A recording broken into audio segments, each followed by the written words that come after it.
यमदूत और पंडित की कहानी का पहला पार्ट आप देख चुके हैं। दूसरे पार्ट में आपका स्वागत है। ये बड़ी ही रोचक और शानदार कहानी है। मुझे उम्मीद है आपको पहले की बात ही पसंद आएगी। फिर भी हिम्मत कर उसने राजा से कहा कि मैं महाराज, मैं नहीं जानता कि मैं इस राज्य में कैसे पहुंचा। मैं ये भी नहीं जानता कि मैं आपके शयन कक्ष में कैसे आ गया और आपके राज्य के किसी भी पहरेदार ने मुझे रोका क्यों नहीं। लेकिन मैं इतना जानता हूं कि आज मेरी मृत्यु होनी थी और होने जा रही है। राजा को ये बात थोड़ी अटपटी लगी। उसने पूछा, तुम्हें कैसे पता कि आज तुम्हारी मृत्यु होनी थी? कहना क्या चाहते हो तुम? राजा के सवाल के जवाब में पंडित से पिछले 6 महीनों की पूरी कहानी बता दी और कहा कि महाराज,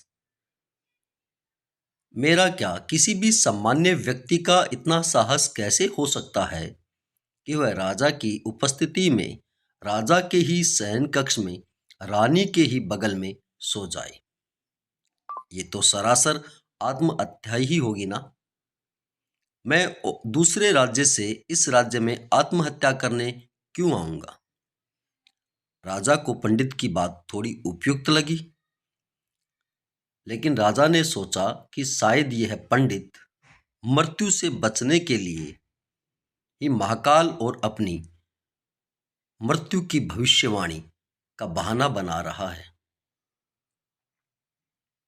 इसलिए उसने पंडित से कहा, यदि तुम्हारी बात सत्य है और आज ही तुम्हारी मृत्यु का दिन है, जैसा कि महाकाल ने तुमसे कहा है, तो तुम्हारी मृत्यु का कारण मैं नहीं बनूंगा।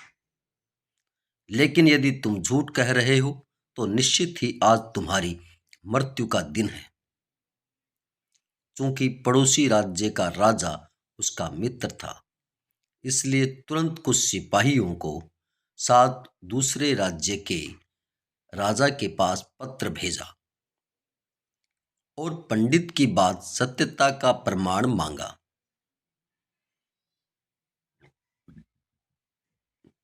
शाम तक भेजे गए सैनिक फिर से लौट आए और आकर के बताया कि महाराज, पंडित जो कह रहा है वह सच है।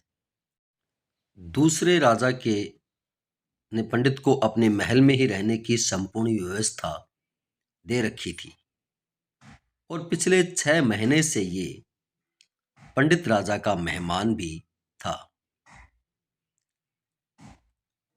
कल रात राजा स्वयं इसके अंतिम बार उसके शयन कक्ष में ही मिले थे और उसके बाद इस राज्य में कैसे पहुंच गया, इसकी जानकारी किसी को नहीं है। इसलिए उस राज्य के राजा के अनुसार पंडित को फांसी की सजा दिया जाना उचित नहीं है। लेकिन अब राजा के लिए एक नई समस्या आ गई। चूंकि उसने बिना पूरी बात जाने ही पंडित को फांसी की सजा सुना दी थी, इसलिए अब यदि पंडित को फांसी न दी जाए तो राजा के कथन का अपमान हो, और यदि राजा की दी गई सजा का मान न रखा जाए तो पंडित की बेवजह मृत्यु हो जाए। राजा ने इस समस्या का जिक्र अपने अन्य मंत्रियों से किया और सभी मंत्रियों ने आपस में चर्चा कर ये सुझाव दिया कि महाराज, आप पंडित को कच्चे सूत के एक धागे से फांसी लगवा दें। इससे आपका वचन भी रह जाएगा और सूत के धागे से लगी फांसी से पंडित की मृत्यु भी नहीं होगी, जिससे उसके प्राण भी बच जाएंगे। राजा को यह विचार उपयुक्त लगा और उसने ऐसा ही आदेश सुनाया। पंडित के लिए सूत की धागे का फांसी का फंदा बनाया गया और नियमानुसार पंडित को फांसी पर चढ़ाया जाने लगा। सभी लोग खुश थे कि न तो पंडित मरेगा, न राजा का वचन झूठा पड़ेगा। पंडित को भी विश्वास था कि सूत के धागे से उसकी मृत्यु नहीं होगी, इसलिए वह भी खुशी खुशी फांसी चढ़ने को तैयार था, जैसा कि महाकाल ने उसे कहा था। लेकिन जैसे ही पंडित को फांसी दी गई, सूत का धागा टूट गया, लेकिन टूटने से पहले उसने अपना काम कर दिया। पंडित के गले की नस कट चुकी थी उस सूत के धागे से, और पंडित जमीन पर पड़ा तड़प रहा था।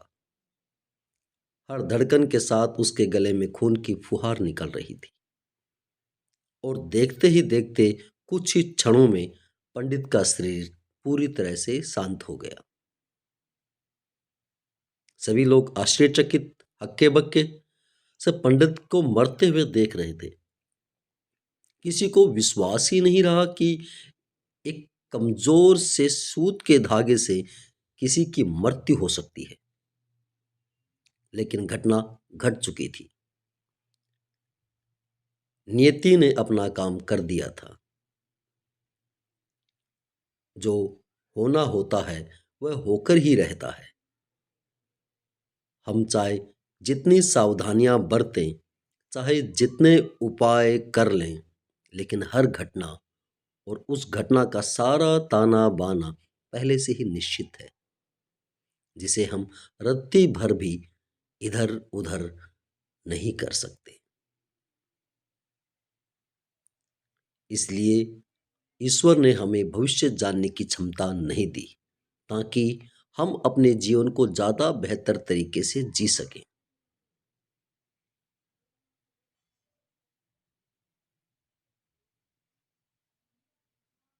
धन्यवाद। हमारे चैनल को सब्सक्राइब और इसको लाइक जरूर करें। ऐसी ही कहानियों और जानदार बातों के लिए बने रहिए हमारे चैनल के साथ। धन्यवाद।